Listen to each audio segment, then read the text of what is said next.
அவுது பில்லாஹி மினஷ் ஷைத்தானிர் ரஜீம் பிஸ்மில்லாஹிர் ரஹ்மானிர் ரஹீம் இன்னல் ஹம்துலில்லாஹ். புகழனைத்தும் அந்த ஏகனான அல்லாஹ் ஒருவனுக்கே என போற்றி புகழ்ந்தனாகவும் நம் உயிரை விட மேலான முஹம்மது ரசூல் ஸல்லல்லாஹு அலைஹி வஸல்லம் அவர்களின் மீதும் அவர்களுடைய பரிசுத்த குடும்பமான அஹ்லுல் பைத்துகள் மீதும் இன்னும் சத்திய சஹாபாக்கள் மீதும் தாபீன்கள் தபோ தாபீன்கள் மீதும் இன்னும் உங்கள் மீதும் என் மீதும் உலக முஸ்லீம்கள் அனைவரின் மீதும் அல்லாஹ்வின் சாந்தியும் சமாதானமும் அன்பும் அருளும் என்றென்று நின்று நிலவட்டுமாக என பிரார்த்தித்தவனாக இந்த உரையை ஆரம்பம் செய்கிறேன் இன்ஷா அல்லாஹ். இப்போது சமீபத்தில் நடக்கக்கூடிய இந்த ஈரான் விவகாரம் மற்றும் ஈரானுடைய அதி உச்ச தலைவரான ஆயத்துல்லா அலி கமினி ரஹ்மத்துல்லா அலி அவர்களுடைய மரணம் குறித்தான பல்வேறு சர்ச்சைகளும் கேள்விகளும் நம்ம மக்களிடையில் பரவலாக இருக்குது. ஸோ அதை பற்றின ஒரு புரிதலுக்கான ஒரு சிறிய காணொலி தான். இன்ஷா அல்லாஹ் வீடியோவை முழுமையாக பாருங்கள். இந்த விவகாரம் குறித்தான பல்வேறு கண்ணோட்டங்கள் இருக்குது. அதுலேயும் குறிப்பிட்டு சொல்லணும் அப்படின்னாக்கா ஆப்ரஹாமிக் ரிலீஜனில் வரக்கூடிய யூதம், கிறிஸ்தவம், இஸ்லாம் இதில் வரக்கூடிய இறுதிப் போர், அதாவது பைபிளில் வந்து இது அருமேகத்தான் அப்படின்னு குறிப்பிடுறாங்க.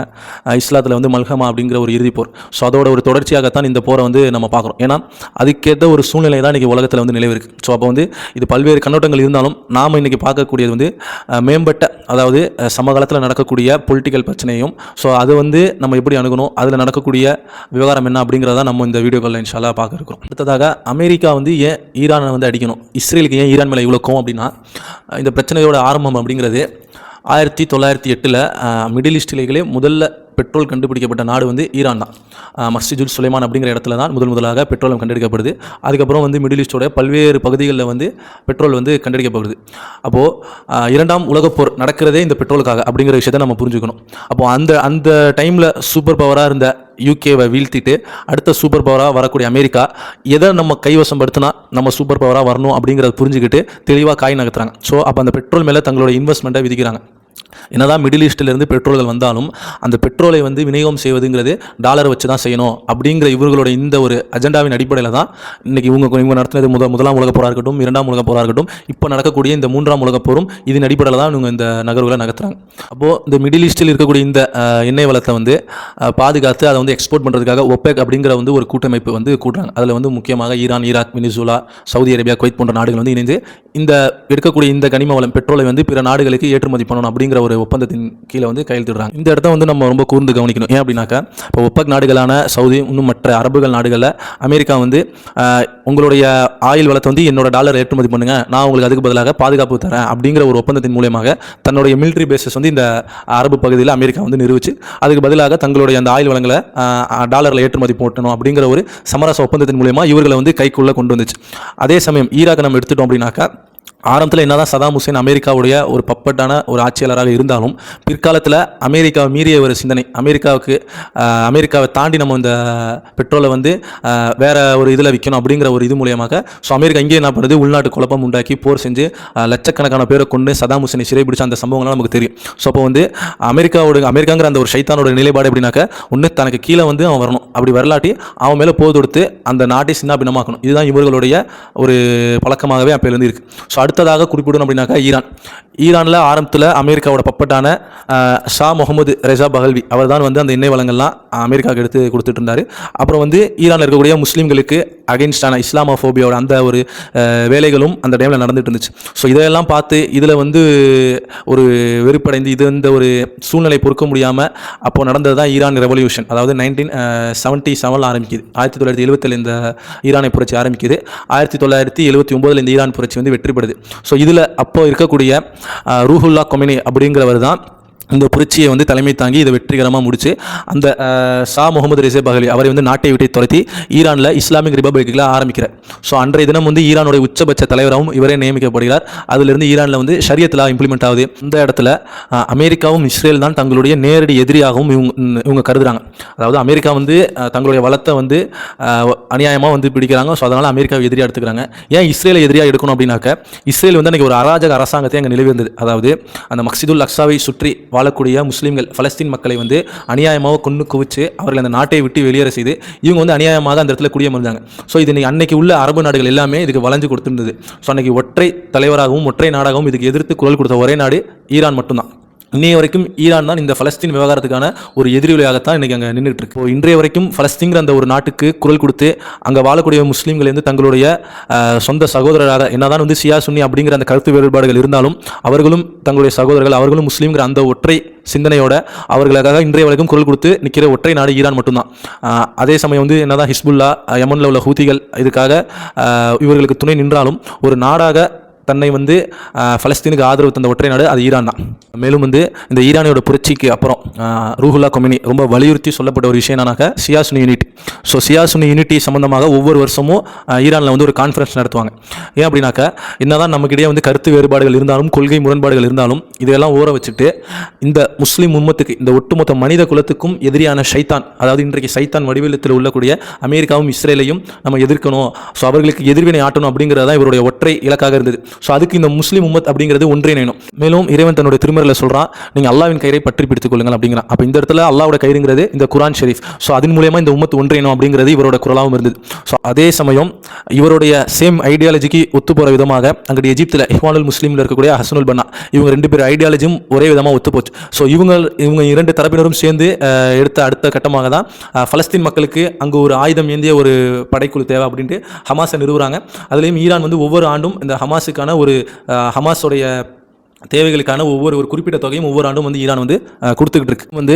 ரமதானுடைய லாஸ்ட் ஃப்ரைடே தான் குதுஸ் டே அப்படின்ட்டு இவர் அறிவிக்கிறார்.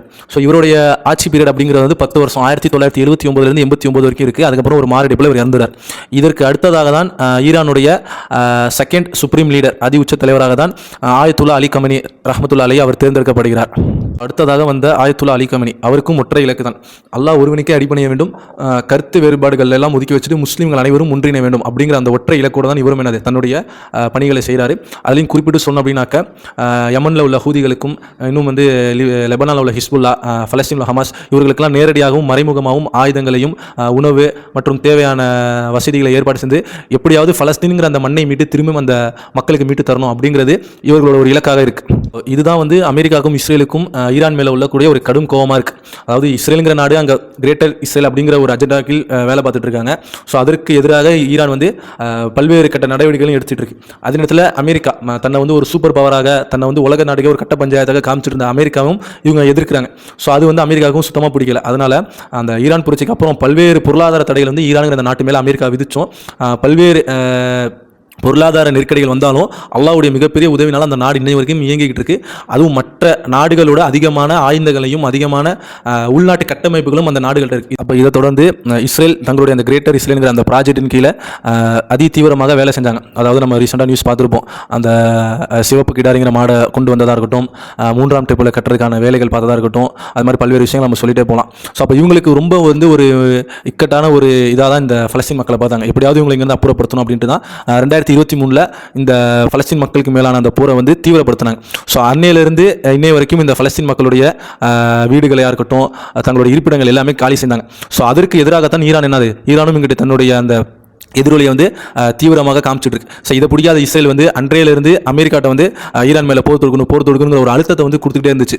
ஸோ இதை அமெரிக்கா வெயிட் பண்ணிட்டு இருந்துச்சு, அந்த நேரத்துக்காக வெயிட் பண்ணிட்டு இருந்தது. அதுபோல் இப்போ சமீபத்தில் வந்த எப்ஸ்டீன் ஃபைல்ஸ், அதில் இந்த உலகம் யாரெல்லாம் ஹீரோ அப்படின்ட்டு கருதி வச்சிருந்துச்சோ அவங்க எல்லாத்தையுமே இந்த எப்ஸ்டீன் ஃபைல்ஸ் சின்ன பின்னமாக ஆகிச்சு. அதுவும் குறிப்பிட்டு சொல்லணும்னாக்கா அமெரிக்காவுடைய அதிபரான ட்ரம்ப். ஸோ அப்போ இதை மக்கள் இந்த திசையை மாற்றணும், மக்களுடைய இந்த ஒரு கண்ணோட்டம் மாறணும், மக்கள் வேற ஒரு விஷயத்தை பேசணும் அப்படிங்கிற அந்த ஒரு காரணம். இரண்டாவது இஸ்ரேல் கொடுக்கக்கூடிய அழுத்தம். மூன்றாவதாக சவுதியும் அமெரிக்காவுக்கு ஒரு அழுத்தம் கொடுத்துருக்கு. என்ன அப்படின்னாக்கா இன்னைக்கு முஸ்லீம்கள்னாலே நாங்கள் தான், முஸ்லீம்ங்கிற ஒரு தலைவர்னாலே சவுதி தான் இருந்தது, சவுதியோட மன்னர் தான் முகமது பின் சல்மான், நான் தான் இருக்கணும். ஆனால் இன்னைக்கு இந்த ஒரு பாயிண்ட் ஆஃப் வியூங்கிறது மாறி ஈரான் மேலே போகுது, ஈரானோட தலைவர் மேலே போகுது. ஸோ அதனால் ஈரான் எப்படியாவது அடிக்கணும் அப்படின்ட்டு சவுதியும் அழுத்தம் கொடுத்ததாக சில செய்திகள் இருக்கு. அப்போ இந்த ஒரு விஷயங்கள்லாம் கருத்தில் வச்சுக்கிட்டு தான் இப்போ சமீபத்தில் அமெரிக்கா ஈரான் மேலே போர் தொடுச்சது. ஸோ அந்த போருடைய அடுத்த கட்டமாக தான் ஈரானுடைய அதி உச்ச தலைவர் ஆயத்துல்லா அலி கமனி அவர்களை டார்கெட் பண்ணி கொன்னுது. அப்போ இவருடைய மரணம் அப்படிங்கிறது இன்றைக்கி இந்த முஸ்லீம் உம்மத் பல்வேறு படிப்பினங்கள் இதிலேருந்து எடுக்கணும். ஏன் அப்படின்னாக்கா வரலாற்றில் ஒரு மிகப்பெரிய ஒரு சம்பவத்தை நம்ம இந்த உம்மத்திலேருந்து மறைச்சு, அதாவது திட்டமிட்டே மறைச்சு, அதோடைய அசல் நோக்கம் என்ன அப்படிங்கிறத மறைச்சனோட விளைவு இந்த உம்மத் இன்றைக்கி என்னன்னாக்கா தூங்கிட்டு இருக்கு. அப்போ இந்த உம்மத்தை தட்டி எழுப்பக்கூடிய ஒரு கடமையில் ஒரு இடத்துல நம்ம இருக்கோம். என்ன அப்படின்னாக்கா ரசூல் ஸல்லல்லாஹு அலைஹி வஸல்லம் அவர்களுடைய மருமகனான அஹ்லுல் பைத்தில் வரக்கூடிய அலி ரலித்தலா அவர்கள் எவ்வாறு முஸ்லீம்களுக்கிடையே சண்டையிட்டு துரோகத்தினால் கொல்லப்பட்டாரோ, அதன் பின் வந்த அவருடைய மகன்கள் 2 மகன்கள் ஹசன் எப்படி கொல்லப்பட்டாரோ, அதற்கடுத்து வந்த ஹுசைன் ரலித்தலா எப்படி முஸ்லீம்களாலே படுகொலை செய்யப்பட்டு கொல்லப்பட்டாரோ, ஸோ அதோட நேரடி ஒரு தொடர்ச்சியாகத்தான் இன்றைக்கு இறந்த ஆயத்துல் அலி காமினி அவர்களுடைய மரணமும் பார்க்குறோம். ஏன்னா என்னதான் அமெரிக்கா அடித்தாலும் அமெரிக்கா அங்கேருந்து அடிக்கல, முஸ்லீம்களோட பேஸுகளான அரபு பேஸுகள் அங்கே தான் இவரோட ஆயுதங்கள் ஈரான் அடிச்சிருக்கு. அப்போது ஒரு எப்படி அன்றைக்கு முஸ்லீம்கள் செஞ்ச துரோகம் இன்னைக்கு அதே தொடர்ச்சியாக வரதான் நம்ம பார்க்குறோம். என்னதான் இன்னைக்கு முஸ்லீம் நாடுகள் 55 நாடுகள் இருந்தாலும் பலஸ்தீன் மக்களுக்கு ஒரு பிரச்சனை அப்படின்ட்டு முதல்ல ஓடி குரல் கொடுத்தது ஈரான் தான். ஈரானில் உள்ள ஷியாக்கள் தான். என்னதான் பலஸ்தீன் மக்கள் சன்னி பிரிவை சார்ந்தாலும் அவர்களும் எங்களோட சகோதரர்கள் தான் அப்படின்ட்டு முதல்ல குரல் கொடுத்தது ஈரான் ஷியாக்கள் தான். அப்போ காரணம் என்னன்னாக்கா நம்ம வரலாற்றை படிக்கலை. ரசூல் ஸல்லல்லாஹு அலைஹி வஸல்லம் அவர்கள் போனதுக்கு அப்புறம் குலஃபா ராஷிதுகள் அவர்கள் ஆட்சிக்கு அப்புறம் இந்த உம்மத்தில் பல்வேறு ஃபித்னாக்களும் குழப்பங்களும் இருந்தது. ஸோ அதை அன்னைக்கு நம்ம எடுத்து படித்தாதான் இன்னைக்கு யார் கரெக்டான ஒரு ஸ்டாண்டில் இருக்காங்க, எது தப்பான ஒரு ஸ்டாண்டுக்கு நமக்கு புரியும். அந்த வரலாற்றை படிக்க வேணாம், அதோடைய ரத்தங்கள் உங்கள் கைகளில் நினைக்க வேணாம்னு சொல்லிட்டு இன்னைக்கு இந்த முஸ்லீம்களுக்கு நடக்கக்கூடிய அநீதிகளில் அந்த பலஸ்தீன் மக்களுக்கு கொல்லப்படக்கூடிய அந்த ரத்தங்களை தங்களோட கைகளை நம்ம நினைச்சிட்டு இருக்கோம். ஏன்னா ரசூல் ஸல்லல்லாஹு அலைஹி வஸல்லம் அவர்கள் போனதுக்கப்புறம் இந்த உம்மத்தில் நடக்கக்கூடிய ஃபித்னாக்களும் அதில் இருக்கக்கூடிய படிப்பினைகள் தெரிஞ்சாதான் இன்னைக்கு நம்ம கரெக்டான தீனில் இருக்க முடியும். நம்ம அந்த வரலாறு எடுக்கல அப்படின்னாக்கா இன்னைக்கு நம்ம நம்மளுடைய வரலாற்று தெரியாத ஒரு அறிவினராக தான் நம்ம இருப்போம். ரசூல் ஸல்லல்லாஹு அலைஹி வஸல்லம் சொன்ன அலி ரலித்தலா அந்த குர்ஆனோட புரிதலுக்காக சண்டையிடுவார் அப்படின்னாங்க. அந்த போர்களையும் அடுத்து கர்பலாவில் நடக்கக்கூடிய அந்த ஒரு சம்பவங்களை நம்ம படித்தாதான் இன்னைக்கு யார் நல்லவங்க யார் கெட்டவங்க அப்படிங்கிற ஒரு முடிவை நம்மளால் எடுக்க முடியும். நம்ம அந்த வரலாற்று சம்பவங்கள்லேருந்து நம்ம படிப்பினை எடுக்க மாட்டோம், அன்னைக்கு நடந்த அந்த ரத்தங்களில் நம்மளோட கைகளை பதிச்சுக்க மாட்டோம் அப்படின்னாக்கா இன்னைக்கு பலஸ்தீன் மக்களுடைய அவங்களோட இறப்புக்கும் அவங்களோட ரத்தத்தில் நம்மளோட கைகள் நினைக்கக்கூடிய ஒரு சூழ்நிலை தான் இருக்கு. என்னதான் இன்னைக்கு 55 நாடு சன்னி முஸ்லீம்கள் இருந்தாலும் பலஸ்தீன் மக்களுக்கு ஒரு பிரச்சனைன்னு முதல்ல குரல் கொடுத்தது ஈரானில் உள்ள ஷியாக்கள் தான். அவர்களை போய்ட்டு நம்ம வழிகேடர்கள்னு சொல்கிறது, அவர்கள் காஃபிர்கள்னு சொல்கிறது எந்த விதத்தில் நியாயம்? அன்னைக்கு ஹுசைன் ரலித்தலா எப்படி ஹக்கையும் பாத்திலையும் பிரித்தாரோ, இஸ்லாத்துடைய அசல் தீன் என்ன அப்படின்ட்டு இந்த உம்மத்துக்கு காமிச்சு கொடுத்துட்டு போனாரோ, அதே தான் இன்றைக்கி உள்ள இந்த ஈரானில் உள்ள மக்கள் குறிப்பிட்ட சொன்னால் ஆயத்துல் அலி காமினி அவர்கள் இந்த உம்மத்துடைய ஹக்கு எது பாத்தில் எது, அதாவது நம்மளோட கருத்து வேறுபாடுகள் இதெல்லாம் ஒதுக்கி வச்சுட்டு அசல் தீன் பிரகாரம் நம்ம ஒன்றிணைய வேண்டும். நம்மளுடைய எதிரி, அதாவது நமக்குள்ளேயே பிரிவுகளாக பிரிஞ்சு சண்டைகிறதோட நம்மளுடைய ஒற்றை எதிரி ஷைத்தான் தான். அதுவும் இன்றைக்கி ஷைத்தான் வடிவில் இருக்கக்கூடிய அமெரிக்காவும் இஸ்ரேல் தான் நம்மளோட ஒற்றை எதிரி. ஸோ அவர்களுக்கு எதிராக நம்ம எதிரொலிக்கணும் அப்படிங்கிறது தான் எப்படி எனக்கு ஹுசைன் ரலித்தலா நமக்கு ஹக்கையும் பாத்திலையும் பிரித்து காமிச்சாங்களோ அது போல இன்னைக்கு ஒரு ஆயத்துல் அலி காமினி நமக்கு இந்த விஷயத்தை தெளிவாக பிரித்து காமிச்சிருக்கார். அப்போது இறுதியாக சில குர்ஆன் வசனங்கள் மூலியமாக தான் இந்த காணொலியை முடிச்சுக்குவோம். அதுவும் குறிப்பிட்டு சொல்லணும் அப்படின்னாக்கா அல் மாய்தால வரக்கூடிய வசனங்கள் இன்றைக்கி நடக்கக்கூடிய இந்த ஜியோ பாலிடிக்ஸை தெளிவாக அல்லாஹ் நமக்கு வஹீன் மூலமாக அறிவிச்சிருக்கான். அதில் முக்கியமான சில வசனங்களை நான் உங்களுக்கு படித்து காட்டுறேன் இன்ஷா அல்லாஹ். அல் மாய்தால வரக்கூடிய 51வது வசனம், மூமின்களே, யூதர்களையும் கிறிஸ்தவர்களையும் உங்களுடைய பாதுகாவலராக ஆக்கிக் கொள்ளாதீர்கள். உங்களுக்கு விரோதம் செய்வதில் அவர்கள் தம்மில் சிலருக்கு பாதுகாவலராக இருக்கின்றனர். உங்களில் எவரேனும் அவர்களை பாதுகாவலராக ஆக்கினால் நிச்சயமாக அவரும் அவர்களை சேர்ந்தவர்தான். நிச்சயமாக அல்லாஹ் அநியாயக்கார மக்களுக்கு நேர்வழி காட்ட மாட்டான். இந்த வசனம் எக்ஸாக்டா இன்னைக்கு இருக்கக்கூடிய அரபுகளுடைய ஸ்டேட்டஸை சொல்லுது. அதாவது ஒரு முஸ்லீம் அப்படிங்கிறவர், அதாவது இது அரசியல் கண்ணோட்டோடு தான் இந்த வசனத்தை நம்ம பார்க்கணும். அதாவது ஒரு முஸ்லீம் அப்படிங்கிறவர் அரசியல் யூதனோடையும் அரசியல் கிறிஸ்தவனோடையும் ரிலேஷன்ஷிப் வச்சுக்கக்கூடாது. ஏன்னா அவங்க 2 பேரும் இந்த முஸ்லீம்களுக்கு தீங்கி இருக்கிறதுல வேகமாக வேலை செஞ்சுட்டு இருப்பாங்க. அப்போ நம்ம போய் அவங்களோட அந்த ரிலேஷன்ஷிப்பில் இருக்கக்கூடாது. அப்படி இருந்தால் அந்த குஃபார்களோட கேட்டகரி தான் நமக்கு வரும் அப்படிங்கிறது அல்லாஹ் இங்கே சொல்லியிருக்கான். இதை எக்ஸாக்டாக இன்றைக்கி உள்ள இந்த அரபுகளுக்கு நம்ம பொருத்தி பார்க்கலாம். என்னதான் இஸ்ரேலும் அமெரிக்காவும் சேர்ந்து பல்வேறு சூழ்ச்சிகள் இந்த முஸ்லீம்களுக்கு எதிராக பண்ணாலும் இந்த அரபுகளும் அவர்களோட சேர்ந்துக்கிட்டு இந்த முஸ்லீம்களுக்கு எதிராக சூழ்ச்சி செய்கிறத நம்ம பார்க்குறோம். இறுதியாக நிச்சயமாக அல்லாஹ் அநியாயக்கார மக்களுக்கு நேர்வழி காட்ட மாட்டான் அப்படிங்கிறது நமக்கு தெளிவாக இருக்குது. அடுத்து வரக்கூடிய 52வது வசனம், எனவே நபியே, எவர் இருதயங்களில் நோய் இருக்கின்றதோ அத்தகையோர் தான் அவர்களிடம் விரைந்து செல்வதை நீ காண்பீர். யார் உள்ளத்தில் நோய் இருக்கோ அவங்க தான் இந்த அரசியல் யூதனோடையும் கிறிஸ்தவனோடையும் இறந்து போவாங்க. அப்போ இன்னைக்கு அரபுகள் எந்த அளவுக்கு வீரியமாக இவரோட ஃப்ரெண்ட்ஷிப்பில் இருக்காங்கிறத நம்ம பார்க்குறோம். அடுத்ததாக அல் மாய்தால வரக்கூடிய 54வது வசனம், மூமின்களே, உங்களில் எவரேனும் தன் மார்க்கத்தை மாறிவிட்டால் அல்லாவுக்கு அதனால் நஷ்டம் இல்லை. அப்பொழுது அல்லாஹ் வேறு ஒரு கூட்டத்திலே கொண்டு வருவான். இது எக்ஸாக்டாக இன்னைக்குள்ள ஈரானை குறிப்பிடுது. அதாவது அல்லாஹ் வேறு ஒரு கூட்டத்தாரை கொண்டு வருவான். அவன் அவர்களை நேசிப்பான், அவனை அவர்களும் நேசிப்பார்கள். அவர்கள் மூமின்களிடம் பணிவாக நடந்து கொள்வார்கள். அதாவது அல்லாஹ் இந்த அரபுகள் மத்தியில் அவங்கள நகர்த்திட்டு வேறொரு சமுதாயத்தை கொண்டு வருவான். அதுதான் இன்னைக்கு இருக்கக்கூடிய ஈரான். அவர்கள் அல்லாஹ்வை நேசிப்பார்கள், அல்லாஹ்வும் அவர்களை நேசிப்பார்கள். அதாவது அல்லாஹ்வுடைய நேசத்தின் காரணமாக தான் இன்னைக்கு உலகமே ஒரு நாடு பார்த்து அஞ்சுது, உலகமே ஒரு நாட்டு மேலே மரியாதை வச்சிருக்கு அப்படின்னாக்கா அது ஈரான். ஸோ அல்லாஹ்வுடைய நேசம் கண்டிப்பாக அந்த நாட்டுக்கும் அந்த நாட்டு மக்கள் மேலே இருக்கும். மேலும் அவர்கள் மூமினிடம் பணிவாக நடந்து கொள்வார்கள். அதாவது மூமினோட பணிவாக நடந்து கொள்வாங்கன்னா பலஸ்தீன் மக்களுக்கு எந்த அளவுக்கு அவங்க பணிவாக அவங்களுக்காக இரக்கம் காட்டுறாங்க. அந்த ஒரு காரணத்தினால தான் இன்னைய வரைக்கும் அவர்களோட தோளோடு தோள் நிற்கிறாங்க. காஃபிர்களிடம் கடுமையாக இருப்பார்கள். அது வந்து நம்ம எந்த அளவுக்கு இவங்க காஃபிரை எதிர்க்கிறாங்க அப்படிங்கிறத நம்ம பார்க்கலாம். அல்லாவின் பாதையில் போர் செய்வார்கள். ரொம்ப முக்கியமான ஒரு வசனம். நிந்தனை செய்வோர் நிந்தனைக்கு அஞ்ச மாட்டார்கள். அதாவது இன்னைக்கு அமெரிக்கா வந்து பயன்படுத்துறதுல நான் அணு ஆயுதத்தை போட்டுருவேன், பொருளாதார தடை பண்ணி என்னதான் ஈரானை பயன்படுத்தினாலும் அந்த நிந்தனைக்கெல்லாம் இவங்க ஒருபோதும் அஞ்ச மாட்டாங்க. ஏன்னா இது இறைவனோட வாக்குறுதியாக இருக்கு. இது அல்லாவின் அருட்கொடையாகும். இதை அவன் நாடியவருக்கு கொடுக்கின்றான். அல்லாஹ் மிகவும் விசாலமானதும் எல்லாம் நன்கறிந்தவனாகவும் இருக்கின்றான். அப்போ இந்த வசனங்கள் மூலியமாக இன்றைக்கி நடக்கக்கூடிய எக்ஸாக்ட் ஜியோ பாலிட்டிக்ஸ் நமக்கு புரியுது. அதாவது யாரை வந்து அல்லாஹ் மூமின்கிற அந்த தரத்தில் வைக்கிறான், யாரை வந்து அல்லாஹ் முனாஃபிக், அதாவது காஃபிர்களுடைய ஃப்ரெண்ட்ஷிப் வைக்கக்கூடிய முனாஃபிக், இவங்க வந்து நஷ்டவாளியை நல்லா யாரை குறிப்பிடுறான். அடுத்து இந்த மூமின்களோட யார் வந்து ஃப்ரெண்ட்ஷிப்பில் இருப்பாங்க, எந்த கிறிஸ்தவர்கள் ஃப்ரெண்ட்ஷிப்பில் இருப்பாங்க, அவங்க நாளைக்கு எப்படி இஸ்லாத்தை ஏற்றுக்குவாங்க, இஸ்லாத்தை ஏற்றுட்டு அவங்க எந்த மாதிரியான ஒரு ஸ்டேட்மெண்ட் கொடுக்குறாங்க அப்படிங்கிற எல்லாத்தையுமே அல்லாஹ் வந்து இந்த வசனத்து மூலியமாக தோலிச்சு காட்டுறான். ஸோ இதன் அடிப்படையில் தான் இந்த உலகமும் இயங்கிட்டு இருக்கு. அதை வந்து நம்ம நல்லா தெளிவாக புரிஞ்சுக்கணும். இந்த குர்ஆன் வசனங்கள் அடிப்படையில் தான் இன்றைக்கி இந்த உலகமும் என்ன அது இயங்கிட்டு இருக்கு. அப்போ இறுதியாக இன்றைக்கி உலகம் வந்து எதை நோக்கி போயிட்டு இருக்கு அப்படின்னு நமக்கு தெளிவாக இருக்குது. அல்லாஹ் வந்து தன்னுடைய திருமறையில் சொல்கிறான், நபியே அவர்கள் வந்து மறுமையின வெகு தொலைவில் இருக்குன்னு நினச்சிட்டு இருக்காங்க, அது மிக அருகாமையில் இருக்குது அப்படிங்கிறான். அப்போ வந்து மேலும் ரசூல் ஸல்லல்லாஹு அலைஹி வஸல்லம் சொல்கிறாங்க, நானும் மறுமை இப்படின்ட்டு 2 விரல்களை காட்டுறாங்க. அப்போ இன்றைக்கு ரசூல் ஸல்லல்லாஹு அலைஹி வஸல்லம் வஃபாத் ஆனாங்களோ அன்னிலேருந்து மறுமைக்கான அந்த ஒரு செயல்பாடுகள் தான் நம்மளை சுற்றி நடந்துட்டு இருக்கு. அதுவும் வந்து நம்ம மறுமையோட மிக நெருக்கத்தில் இருக்கும். ஸோ அதிகமாக நம்ம தௌபாக்களை செஞ்சு அதிகமாக நம்ம குர்ஆனோட தொடர்பு இருந்து இந்த மாதிரியான விஷயங்களில் இந்த மாதிரி நடவடிக்கைகளில் நம்ம எப்படி முடிவெடுக்கணும், எந்த மாதிரியான ஒரு நிலைப்பாடு எடுக்கணும் அப்படிங்கிறது நம்ம குர்ஆன் அதிகமாக அதை படிக்கணும் அப்படின்னாக்கா அதை புரிஞ்சுக்க முயற்சி செய்யணும். ஸோ குர்ஆனை புரிஞ்சு அதை தன்னுடைய வாழ்க்கையில் நடைமுறைப்படுத்துறது மூலயமா தான் இந்த மாதிரி விஷயங்கள்லாம் நமக்கு எல்லாம் தெளிவு கொடுப்போம். இன்ஷா அல்லாஹ். வாஹிதவானா வல்ஹம்துலில்லாஹி ரப்பில் ஆலமீன். அஸ்ஸலாமு அலைக்கும் வரஹ்மத்துல்லாஹி வபரகாத்துஹு.